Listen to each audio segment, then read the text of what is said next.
सभी साथियों को प्यार भरा नमस्कार। आशा करता हूं कि आप सभी बहुत अच्छे होंगे। आज हम आपके लिए लेकर आए हैं बेहद ही महत्वपूर्ण विषय सामान्य हिंदी व्याकरण भाग के अंतर्गत वाक्य शुद्धि को, जो कि आपकी सभी परीक्षाओं में महत्वपूर्ण होंगी। इस विषय के अंतर्गत आपके हर परीक्षा में एक दो प्रश्न अवश्य आते हैं, तो इसको आज हम बहुत ही बारीकी से समझेंगे और उसके बाद में हम विभिन्न प्रकार के वाक्यों को देखेंगे, उनमें क्या अशुद्धियाँ होती हैं, क्या शुद्धियाँ उनमें हमें करनी होती हैं। और यदि आप अभी तक हमारे चैनल के ऊपर नए हैं तो कृपया तुरंत सब्सक्राइब कर बेल आइकन दबा लें, ताकि आपको ऐसी बहुत सारी महत्वपूर्ण कक्षाओं का नोटिफिकेशन समय पर मिलता रहे। तो चलिए जुड़ते हैं आज के विषय के साथ में। सर्वप्रथम हम जानेंगे वाक्य का अर्थ एवं परिभाषा। सामान्यतः सार्थक शब्दों के व्यवस्थित समूह को वाक्य कहते हैं। यानी क्या है, शब्द कैसे होने चाहिए, सार्थक होने चाहिए, समूह उनका कैसा हो, व्यवस्थित होना चाहिए। ये दोनों चीजें जहां पर होंगी उनको हम क्या कहेंगे, वाक्य कहते हैं। अथवा वक्ता को पूर्णतः व्यक्त करने वाले सार्थक शब्द समूह को वाक्य कहते हैं, जिसका कोई सुनिश्चित अभिप्राय होता है। भोलानाथ तिवारी की बड़ी ही महत्वपूर्ण परिभाषा है, वह अर्थवान ध्वनि समुदाय जो पूरी बात या भाव की तुलना में अपूर्ण होने पर भी अपने आप में पूर्ण हो, जिसमें प्रत्यक्ष या परोक्ष रूप से क्रिया का भाव हो, वाक्य कहलाता है। फिर जो है, अब हम देखेंगे वाक्य के लिए क्या क्या विशेषताएं होनी आवश्यक हैं, यानी कि जरूरी हैं। पहली विशेषता है स्पष्टता। यानी क्या है, वाक्य हमारा कैसा होना चाहिए, स्पष्ट होना चाहिए। और यदि वाक्य का अर्थ या अभिप्राय स्पष्ट नहीं होगा तो वाक्य किस श्रेणी में जाएगा, वो वाक्य आपका निरर्थक हो जाएगा। इसलिए वाक्य हमारा कैसा होना चाहिए, बिल्कुल स्पष्ट होना चाहिए। फिर दूसरी विशेषता है शब्दों का उचित क्रम हो। आपने अभी ऊपर ही देखा का व्यवस्थित समूह होना चाहिए। तो वाक्य सार्थक शब्दों का व्यवस्थित समूह होता है। और व्यवस्थित रूप से तात्पर्य क्या है, शब्दों के उचित क्रम से है। और उचित क्रम का क्या होगा, मतलब कर्ता हो, क्रिया हो, फिर सर्वनाम हो, ये सब क्या है, इनका उचित क्रम है, तभी क्या है वाक्य जो है पूर्ण और अर्थवान माना जाएगा। फिर अगली विशेषता है जो वाक्य की, वो है संक्षिप्तता। यानी वाक्य कैसा होना चाहिए, बहुत ज़्यादा बड़ा नहीं होना चाहिए, बहुत विस्तृत नहीं होना चाहिए, क्या है, संक्षेप होना चाहिए। व्यर्थ पदों और अनावश्यक शब्दों का प्रयोग करने से क्या है, वाक्य का जो प्रभाव होता है वो फिर क्या है, कम हो जाता है। इसलिए इसका गुण प्रमुख क्या है, संक्षिप्तता। फिर जो है अगली विशेषता है वाक्य की अन्वय। अन्वय क्या होता है, ये भी हमें जानना चाहिए। क्या है अन्वय, तो अन्वय में जो बात आती है वो है आपकी कि अन्वय का अर्थ है समानता या अनुरूपता। यानी क्या है, वाक्य में समानता होनी चाहिए और अनुरूपता मतलब क्या है, एक रूपता होनी चाहिए। वाक्य में यह अनुरूपता विभिन्न रूपों में होती है, जैसे कर्ता और क्रिया की अनुरूपता, लिंग और वचन की अनुरूपता, विशेषण और विशेष्य की अनुरूपता। यानी क्या है, वाक्य में समानता होगी, अनुरूपता होगी तो वाक्य कैसा होगा, प्रभावी होगा। फिर उसके बाद में वाक्य शुद्धि के कुछ महत्वपूर्ण नियम हैं। क्या हैं, किसी भी वाक्य का गठन करते समय ये आवश्यक है कि उसमें क्रिया एवं कर्ता अवश्य हो। वाक्य में क्रिया सबसे अंतिम, कर्ता सबसे पहले प्रयुक्त होता है। जिस वाक्य में सकर्मक क्रिया होती है उसमें क्रिया और कर्ता के मध्य कर्म होता है। जैसे शीला चाय बनाती है, यानी क्या है, क्रिया से पहले क्रिया विशेषण और सामान्य विशेषण का प्रयोग अपने विशेष्य से पहले होता है। उदाहरण के लिए, राम की अच्छी गाय को मैं अच्छी तरह से दूहता हूँ। जिस प्रकार लिंग वचन का प्रयोग कर्ता में होता है, उसी के अनुसार क्रिया के लिंग और वचन होते हैं। ये सामान्य सी बात है, आपको पहले से पता होगी। कभी कभी क्या होता है, लिंग और वचन कर्म के अनुसार क्या है, बदलते रहते हैं। जैसे क्रिया एवं कर्ता का संबंध, क्रिया एवं कर्म का संबंध, तो ये सब क्या है, बदलते रहते हैं। फिर अब हम देखेंगे क्रिया एवं कर्ता का संबंध किस प्रकार से वाक्य में होता है। यदि कर्ता ने परसर्ग से रहित हो, परसर्ग मतलब होता है कारक चिन्ह, तब क्रिया के पुरुष वचन लिंग कर्ता के पुरुष वचन लिंग के अनुसार ही होते हैं। जैसे सोहन गाना गाता है, बकरियां घास चरती हैं, वे खाना खाएंगे। वाक्य जिसमें सामान्य पुरुष वचन लिंग के एक से अधिक कर्ता हों तथा अंत के कर्ता से पहले और क्रिया का प्रयोग हो, तो क्रिया बहुवचन एवं कर्ताओं के लिंग के अनुसार होती है। जैसे उदाहरण के रूप में हम देखेंगे, अभिनव प्रमोद और विनोद महेश के भाई हैं। राम राकेश और नवीन गाना गाते हैं। यदि किसी वाक्य में दो भिन्न लिंगी कर्ता जो सजातीय हो, उनका प्रयोग भले ही संयोजक से रहित हो, तब ऐसे वाक्यों में क्रिया बहुवचन और पुल्लिंग में होगी। जैसे कौआ और कोयल बोलते हैं, गाय और बैल चरते हैं, राधा कृष्ण लीलाएं करते हैं, चाचा चाची आगरा जाते हैं।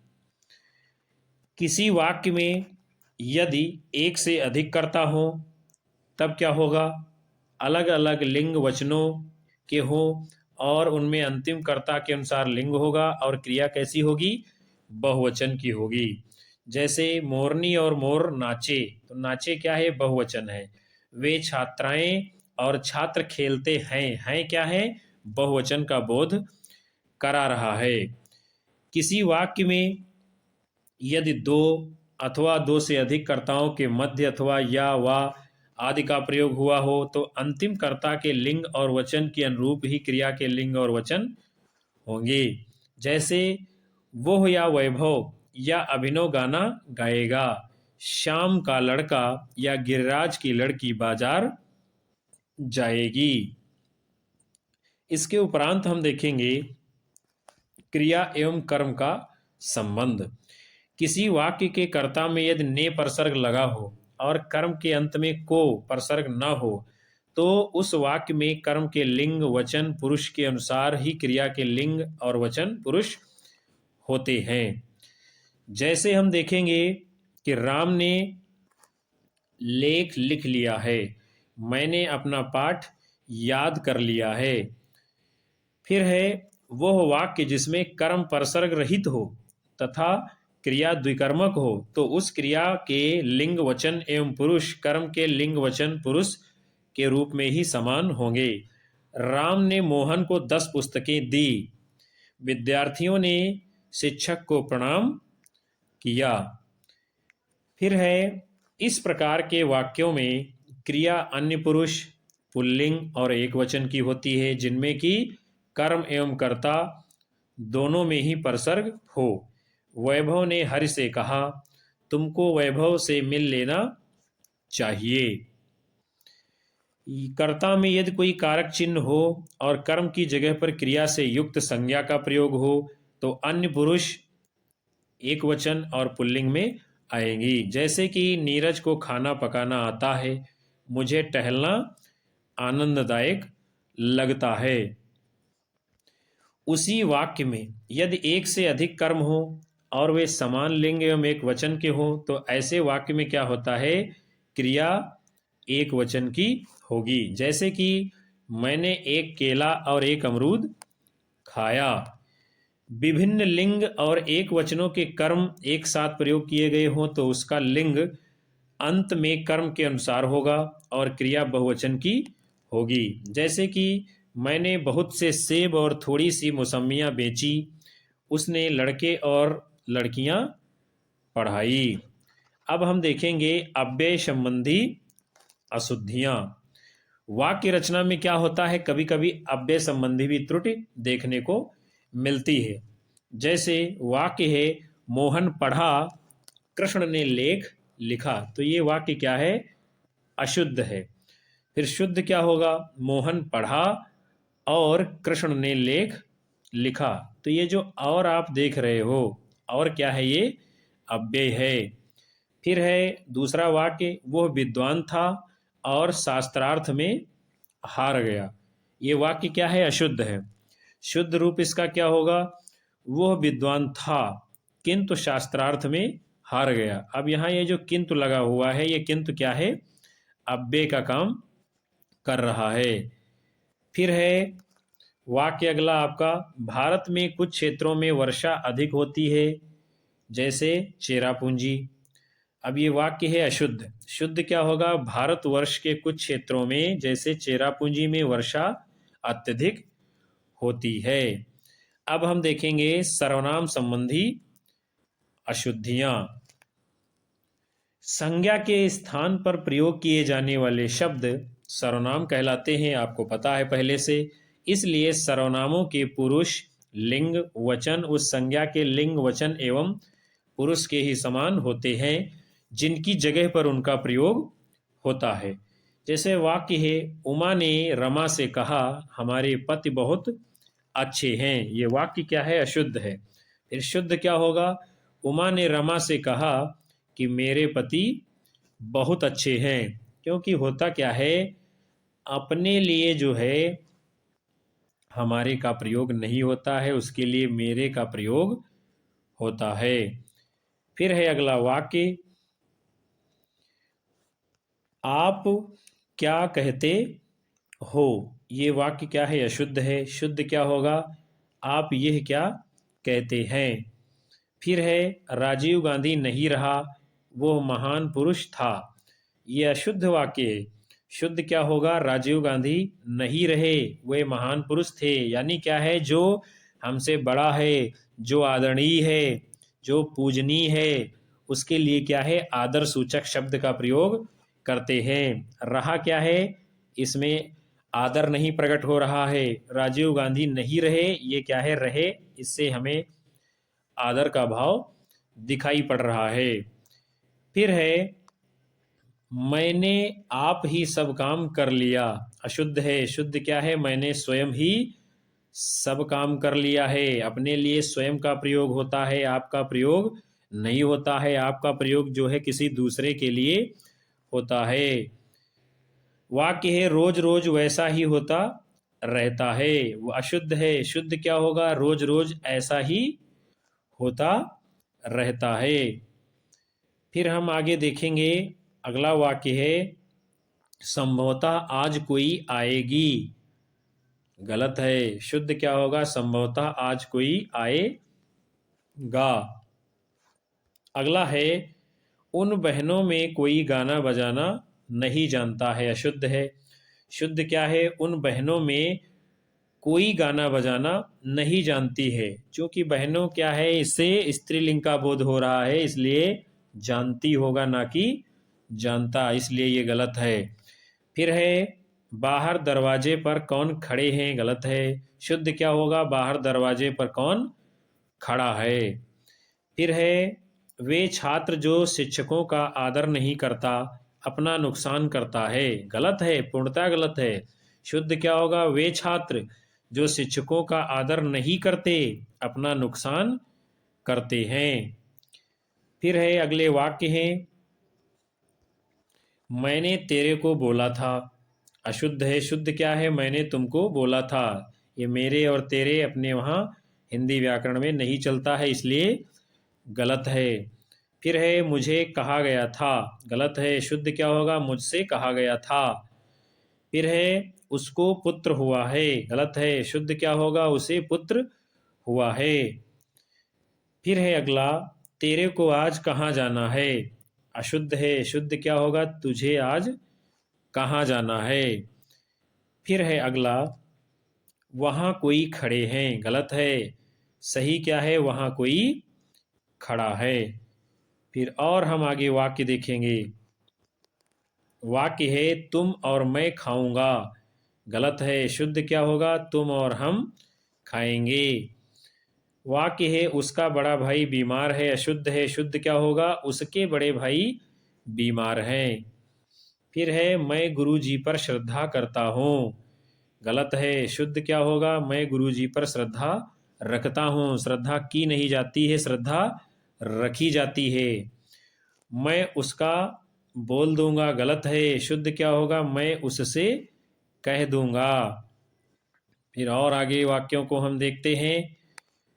वाक्य है आपका, संसार में ऐसे कौन व्यक्ति हैं जो गांधी जी को नहीं जानते हैं, अशुद्ध है। शुद्ध क्या है, संसार में ऐसा कौन व्यक्ति है जो गांधी जी को नहीं जानता है।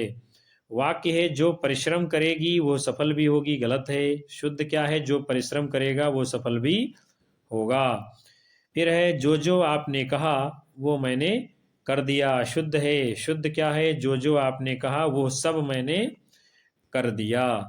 फिर है यह बात तो सब कोई जानते हैं, गलत है। सही क्या है, यह बात तो हर कोई जानता है या सब जानते हैं, ये क्या है, इसका शुद्ध रूप माना जाएगा। अब हम देखेंगे प्रत्यय संबंधी अशुद्धियां। प्रत्यय जानते हैं आप, उपसर्ग और प्रत्यय।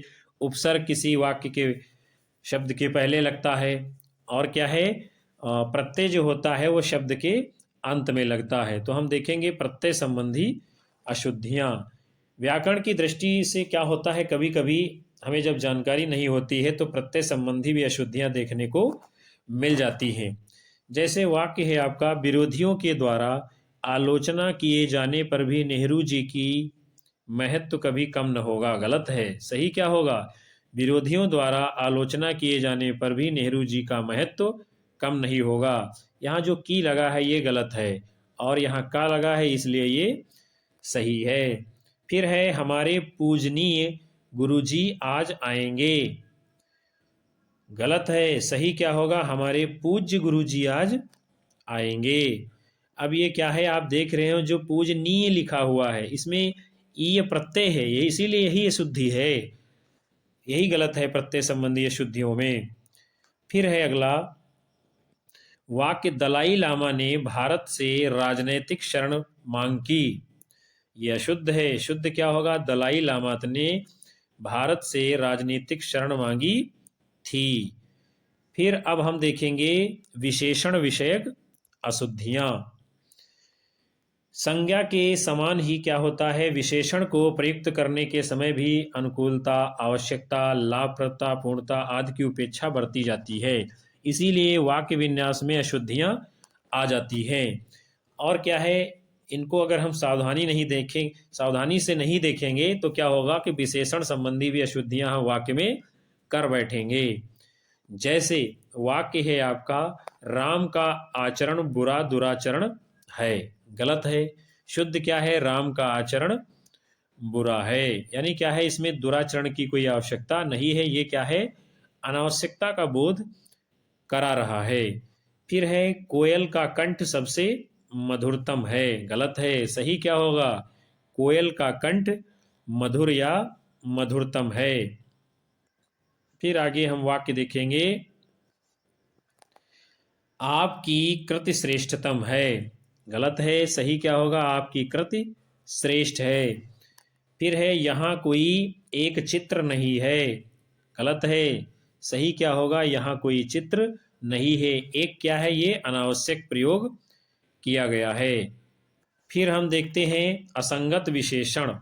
असंगत विशेषणों के प्रयोग करने से वाक्य में अशुद्धियां हो ही जाती हैं। कुछ अनुपयुक्त विशेषण होते हैं जिनका प्रयोग हमको वाक्य में नहीं करना चाहिए। जैसे कि आज दिन में बेशुमार गर्मी है, गलत है। सही क्या है, आज दिन में बहुत या अधिक का हम प्रयोग कर सकते हैं। आज दिन में बहुत गर्मी है या अधिक गर्मी है, बेशुमार क्या है, ये नहीं लगना चाहिए। फिर अगला वाक्य है, माता और पुत्र का अथाह संबंध होता है। संबंध क्या होता है, ये गलत है, अथाह नहीं होता है। माता और पुत्र का घनिष्ठ संबंध होता है, अतः क्या है, ये गलत है। फिर है अगला, राम के कथन का कोई अर्थ नहीं है, गलत है। राम के कथन का कुछ अर्थ नहीं है, कोई नहीं क्या है, ये अनावश्यक प्रयोग है। फिर है अब वस्तुओं पर भारी महंगाई है। अब ये क्या है, भारी गलत है, इसीलिए वाक्य पूरा गलत है। आज क्या है, वस्तुओं पर बहुत महंगाई है। भारी क्या है, ये अनावश्यक प्रयोग है, इसलिए गलत है। राम की माँ भारी दुखी है, फिर भारी आ गया इसलिए गलत है। राम की माँ बहुत दुखी है, भारी नहीं होगा, ये अनावश्यक प्रयोग किया गया है, व्याकरण की दृष्टि से सही नहीं है। उपर्युक्त वाक्यों में बेशुमार की जगह बहुत या अधिक, भारी की जगह बहुत अधिक, अथाह के स्थान पर घनिष्ठ, कोई के स्थान पर कुछ शब्द प्रयुक्त हुए हैं और इन शब्दों के अशुद्ध प्रयोग करने से बोलने वाले या वक्ता का सही भाव व्यक्त नहीं हो पाता है और ये क्या है, अपने स्थान पर बोलने पर ही असंगत प्रतीत होते हैं।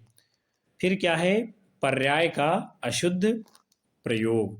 कभी कभी संज्ञा शब्दों के समान विशेषण अशुद्ध रूप में भी प्रयोग किए जाते हैं। जब वक्ता शब्द के अर्थ का बोध ही नहीं जानता तो उसके द्वारा व्यक्त कथन में अर्थ की स्पष्टता नहीं आएगी। इस प्रकार वक्ता द्वारा व्यक्त किया गया भाव विचार जो वह चाहता है कदापि पूरा नहीं होता है। अब ये पर्याय संबंधी अशुद्धियां कहाँ पर होती हैं, इनको भी अब हम वाक्य के द्वारा देखेंगे और समझेंगे। पिताजी तुम्हारा रुख के तदनुकूल है, गलत है, ये बोलने में भी गलत लग रहा है। सही क्या होगा, पिताजी तुम्हारे रुख के अनुकूल है। फिर है, यह कुआं बहुत सघन है, गलत है, यह कुआं बहुत गहरा है। सघन शब्द क्या है, जंगल वगैरह के लिए प्रयुक्त किया जाता है, कुएं के लिए नहीं। विद्यालय में अतिरिक्त आदमी नहीं है, गलत है, विद्यालय में बाहरी आदमी नहीं है, ये क्या है, सही है। फिर है, आकाश बहुत उच्च है, गलत है, सही क्या है, आकाश बहुत विशाल है। इन वाक्यों में क्या है, क्रमशः अतिरिक्त के स्थान पर बाहरी, उच्च के स्थान पर विशाल, तदनुकूल के स्थान पर अनुकूल, सघन के स्थान पर गहरा। पूर्ण पर्यायों का प्रयोग शुद्ध माना जाएगा। पर्याय का मतलब है यहाँ पर आप समझ लीजिए, यानी उसका दूसरा पर्यायवाची शब्द, ऐसे शब्द का प्रयोग किया जाएगा जिससे वाक्य पूर्णता का बोध कराता हो, इसलिए ये सब क्या है, गलत है।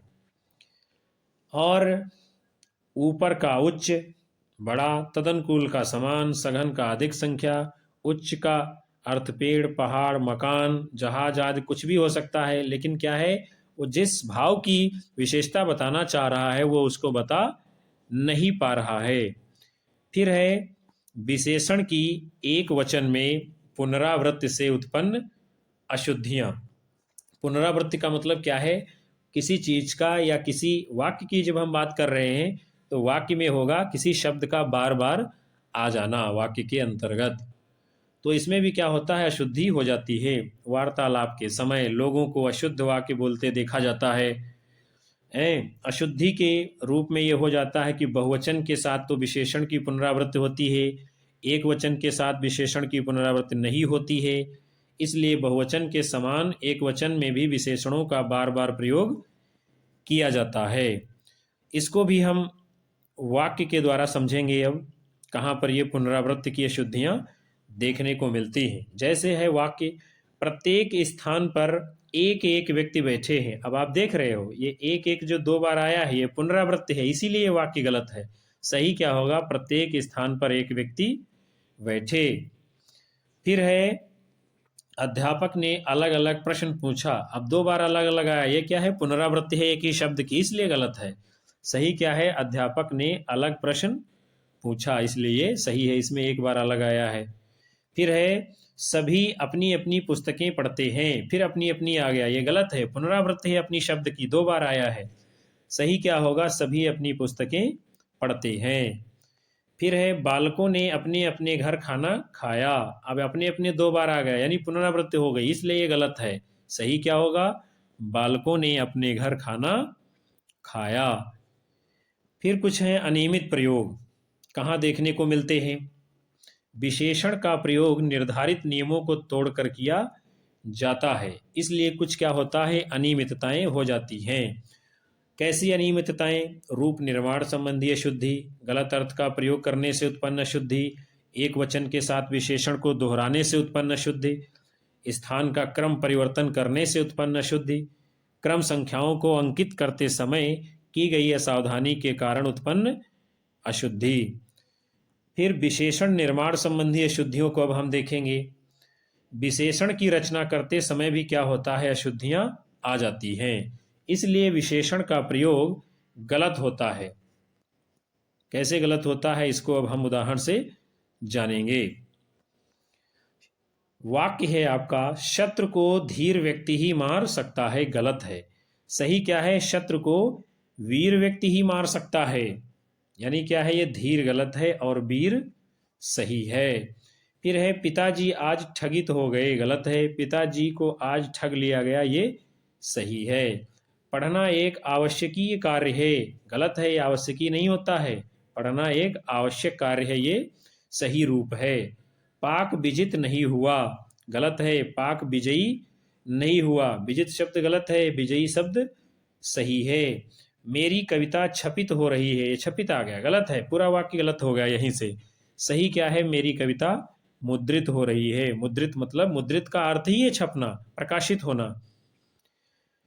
फिर जो है इसकी व्याख्या हम वाक्यों की देखेंगे। उपर्युक्त वाक्यों में धीर के स्थान पर वीर, विजित के स्थान पर विजयी, छपित के स्थान पर मुद्रित और ठगित के स्थान पर ठग लिया गया, आवश्यकीय के स्थान पर आवश्यक शब्द विशेषण के लिए प्रयुक्त हुए हैं। इस कारण जो विशेषण वाक्य में प्रयोग हुए हैं वे वास्तव में क्या हैं, अशुद्ध माने जाते हैं। फिर है दोषपूर्ण प्रयोग की अशुद्धियां। दोष युक्त प्रयोग की अशुद्धियों का वाक्यों की उन भूलों से अभिप्राय है जिनके कारण अर्थ दूषित हो जाता है। यानी हम किसी ऐसे शब्द का अपने बोलने में प्रयोग करते हैं, इससे भी क्या होता है, दोष आ जाता है और वाक्य पूरा का पूरा गलत हो जाता है। यानी ऐसी भूलों से भी हमें वाक्य में बचना चाहिए। जैसे भेड़ एक चतुर जानवर है, गलत है। भेड़ तो जानवर है ही है, तो वो चतुर कहाँ से आ गया? चतुर कोई आदमी हो सकता है, बुद्धिमान व्यक्ति हो सकता है। सही क्या होगा, भेड़ एक सीधा जानवर है। कोयल एक भोला चिड़िया है, कहीं कोयल भी भोला होती है, आदमी भोला हो सकता है। सही क्या होगा, कोयल एक भोली चिड़िया है। यानी क्या है, इसमें लिंग संबंधी अशुद्धि देखने को मिल रही है। जब कोयल है तो भोली होगी, इसलिए भोला का प्रयोग अशुद्ध है। बहुत सा घोड़े खड़े हैं, आप देख रहे हैं वाक्य पूरा बोलने में ही गलत लग रहा है। सही क्या होगा, बहुत से घोड़े खड़े हैं। फिर है मेरा ये छोटा सा लोटा है, गलत है। मेरा ये छोटा लोटा है, इसमें सा क्या है, अनावश्यक आ गया है। फिर है राम अपनी सच गवाही देगा, गलत है। राम अपनी सच्ची गवाही देगा, ये इसका क्या है, शुद्ध रूप है। फिर हम देखेंगे क्रम और क्रम संख्या विषयक अशुद्धियां।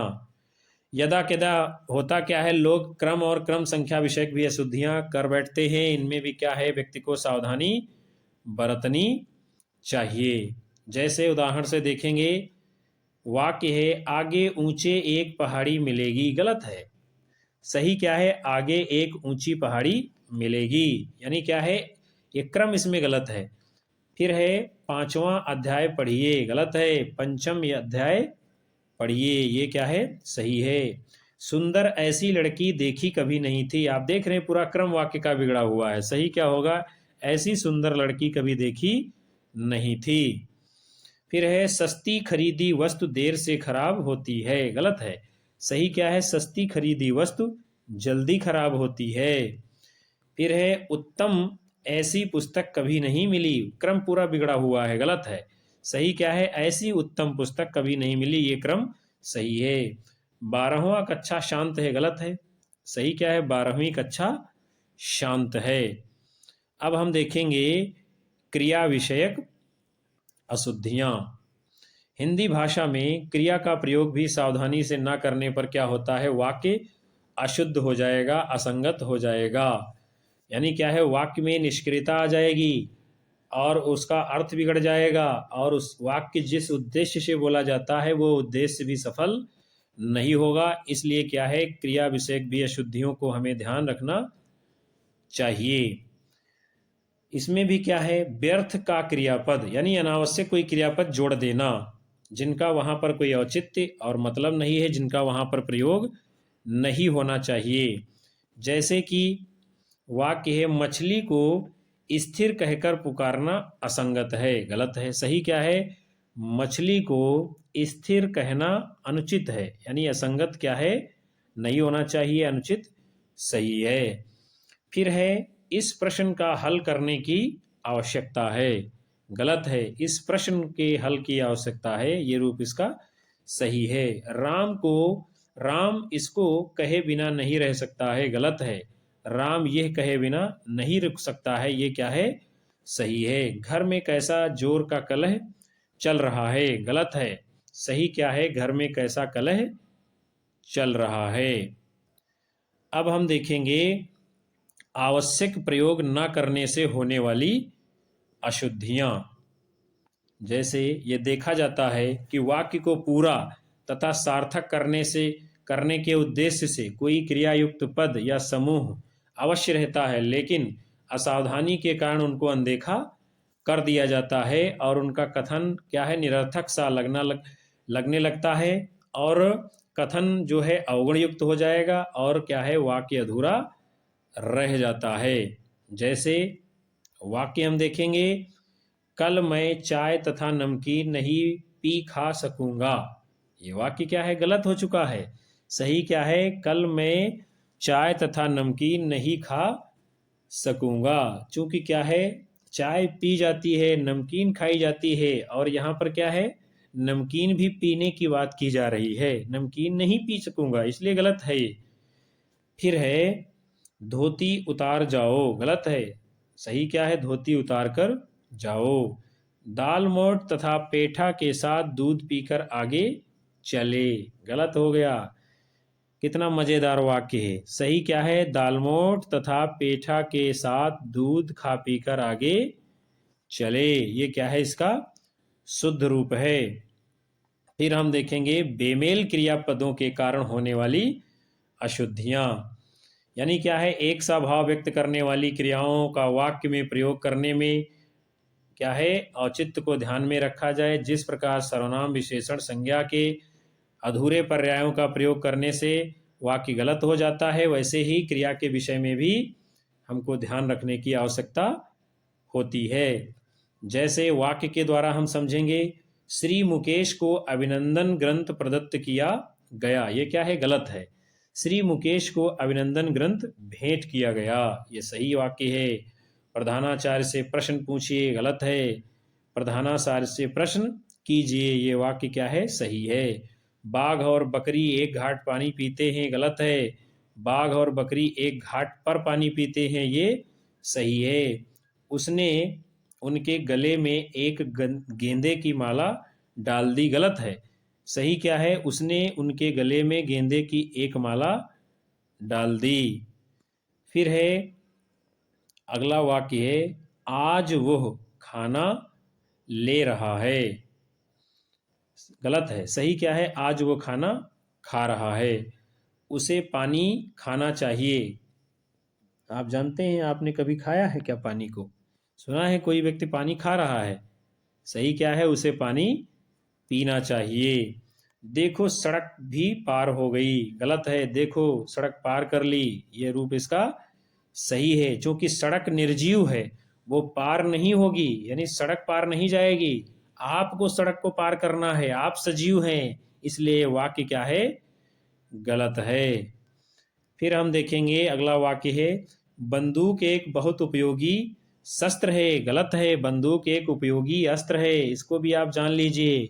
क्योंकि जिस हथियार को हाथ में पकड़ कर चलाया जाता है उसको अस्त्र कहते हैं, और जो फेंक कर चलाया जाता है उसको शस्त्र कहते हैं। तो बंदूक से गोली निकलेगी, हाथ में पकड़ कर रखेंगे उसको, इसलिए इसको अस्त्र कहा गया है। और कोई जो तीर छोड़ा जाएगा उसको शस्त्र कहा जाएगा, चूंकि क्या है, तीर हमारे हाथ से बाहर निकल जाता है।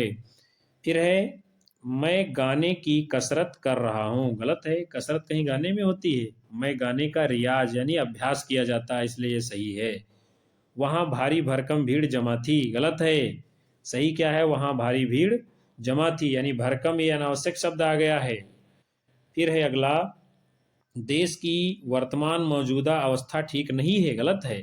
देश की वर्तमान अवस्था ठीक नहीं है, ये इसका सही रूप है। कुछ प्रकाशक लेखकों को निराशा देते हैं, गलत है। कुछ प्रकाशक लेखकों को निराश करते हैं, ये वाक्य इसका सही है। साहित्य और जीवन का घोर संबंध है, गलत हो गया, ये घोर लगा है, गलत हो गया। साहित्य और जीवन का कैसा संबंध होता है? घनिष्ठ संबंध होता है। फिर है, उनका बहुत भारी सम्मान हुआ, ये बहुत भारी जो आ गया ये गलत कर दिया। सही क्या होगा? उनका बहुत बड़ा सम्मान हुआ। आपके एक एक शब्द तुले हुए थे, गलत है। सही क्या होगा? आपका एक एक शब्द तुला हुआ था। फिर अब हम देखेंगे संयुक्त क्रिया विषयक अशुद्धियां। संयुक्त मतलब जहां पर दो क्रिया आपस में जुड़ जाएं, मिल जाएं। प्रत्येक भाषा के स्वरूप, वाक्य गठन, नियम, प्रकृति निश्चित होते हैं। इस कारण होता क्या है, क्रियाओं के विषय में हमको सतर्क रहना चाहिए और संयुक्त क्रिया का जो है प्रयोग हमें बड़ी ही सावधानी पूर्वक करना चाहिए। देखते हैं जैसे वाक्य के द्वारा, जेम्स वाट ने इंजन की खोज की, ये गलत है। सही क्या है? जेम्स वाट ने इंजन का आविष्कार किया है। यानी खोज का प्रयोग जब स्थान पता लगाया जाए तब होता है, और नई वस्तु का आविष्कार किया जाता है तो उसके लिए आविष्कार शब्द का प्रयोग किया जाता है। यानी खोज आप तभी प्रयोग कर सकते हो जब किसी स्थान का पता लगाना हो, और जब किसी चीज का आविष्कार किया जाए, नई चीज को ढूंढा जाए तो उसके लिए आविष्कार शब्द का प्रयोग किया जाता है। अगला वाक्य है, इस समय मेरी आयु 25 वर्षों की है, गलत है। आयु का मतलब होता है जो व्यक्ति की पूरी आयु होती है। यानी मान लीजिए कोई व्यक्ति जो है 80 वर्ष की आयु का है तो वहां पर आयु का प्रयोग होगा। लेकिन मान लीजिए मेरी पूरी आयु 80 वर्ष है लेकिन इस समय मैं 50 वर्ष का हूं, तो उसके लिए क्या होगा? अवस्था शब्द का प्रयोग किया जाता है। इसलिए ये आयु वाला वाक्य गलत है और अवस्था वाला वाक्य शुद्ध है। फिर है, वैभव की सेवाएं हस्तांतरित कर दो, गलत है। वैभव की सेवाएं स्थानांतरित कर दी जाती हैं, यानी क्या है, एक स्थान से दूसरे स्थान पर बदल दिया जाता है। बल्कि जैसे कोई व्यक्ति नौकरी कर रहा है तो ऐसा नहीं कि वो नौकरी कर रहा है उसकी नौकरी कोई दूसरा करने लगेगा, तब हस्तांतरित का प्रयोग होगा, जो कि गलत है। यानी उसको क्या है? स्थानांतरित करना है। सेवाएं तो स्थानांतरित होती हैं, वस्तु क्या है? हस्तांतरित की जाती है। जब कोई वस्तु देते हैं तब क्या हम करेंगे? हस्तांतरित शब्द का प्रयोग करेंगे। लेकिन किसी को पद से, सेवा से एक जगह से दूसरी जगह पर करना है तो वहां पर क्या है? स्थानांतरित शब्द का प्रयोग किया जाएगा। अब हम देखेंगे मुहावरों के प्रयोग विषयक अशुद्धियां। अधिकांश लोग करते क्या है? मुहावरे का अर्थ वाक्य में प्रयोग कर देते हैं। मुहावरों के एक अथवा कुछ शब्दों को बदल कर भी प्रयोग कर देते हैं, जो कि क्या है? गलत प्रयोग माना जाता है। वाक्य हम देखेंगे अब मुहावरे का, हथेली पर सरसों जमाने की चेष्टा में वो गिर पड़ा, ये क्या है? वाक्य में प्रयोग कर दिया इसलिए गलत हो गया। सही क्या है? शीघ्रता में हथेली पर सरसों नहीं जमती। फिर है, अध्यापक का रंग न जमा, गलत है। अध्यापक का रंग न चढ़ा, ये मुहावरा सही है। बातों के कुलाबे मत उड़ाओ, गलत है। बातों के कुलाबे मत मिलाओ, ये क्या है? सही रूप है। फिर हम देखेंगे वाक्यों के अशुद्धिकरण के कुछ महत्वपूर्ण उदाहरण। वाक्य है आपका, माता पिता का प्रणय ऐसे बच्चों के प्रति स्वाभाविक है जो उनके आज्ञा अनुवर्ती होते हैं, वाक्य गलत है। क्योंकि क्या है? ये प्रणय जो आया हुआ है ये अशुद्धि को ला रहा है बीच में। शुद्ध क्या होगा? माता पिता का प्रेम ऐसे बच्चों के प्रति स्वाभाविक है जो उनके आज्ञानुवर्ती होते हैं। क्योंकि जो प्रणय है, प्रणय क्या है? ये प्रेम प्रसंग की बात कर रहा है, स्त्री पुरुष के प्रेम की बात कर रहा है, नायक नायिका के प्रेम की बात कर रहा है, इसलिए गलत है। क्योंकि माता पिता का क्या होता है? अपने बच्चों के प्रति प्रेम होता है, ना कि प्रेम प्रसंग वाला प्रणय होता है, इसलिए ये गलत है। फिर है वाक्य, गर्मी की उस दोपहरी में भीषण अग्निकांड देखकर मेरे तो प्राण निकल गया। अब क्या है, ये वाक्य अशुद्ध है। क्यों अशुद्ध है? क्योंकि प्राण जो है हमेशा बहुवचन में प्रयुक्त होता है, और यहाँ पर क्या बताया गया, निकल गया, यानी एक कोई ऐसा है, प्राण एक वचन का बोध करा रहा, निकल गया, इसलिए गलत है। होगा का जब प्राण है तो प्राण होंगे निकल गए, ये वाक्य शुद्ध होगा। गर्मी की उस दोपहरी में भीषण अग्निकांड को देखकर मेरे तो प्राण निकल गए, यानी प्राण क्या है, बहुवचन है, इसलिए गए का प्रयोग होगा। और यदि एक वचन होता तो गया का प्रयोग होता, इसलिए ऊपर वाला वाक्य गलत है, नीचे वाला वाक्य सही है। फिर अगला हम देखेंगे, इस कहानी में कहानीकार का उद्देश्य दहेज की समस्या पर प्रकाश डालता है। वाक्य गलत है। सही क्या है, इस कहानी में कहानीकार का उद्देश्य दहेज की समस्या पर प्रकाश डालना है। अगला वाक्य है, कोई भी पाठक रामचरितमानस जैसा काव्य पढ़कर आनंद का आभास कर सकता है। गलत है।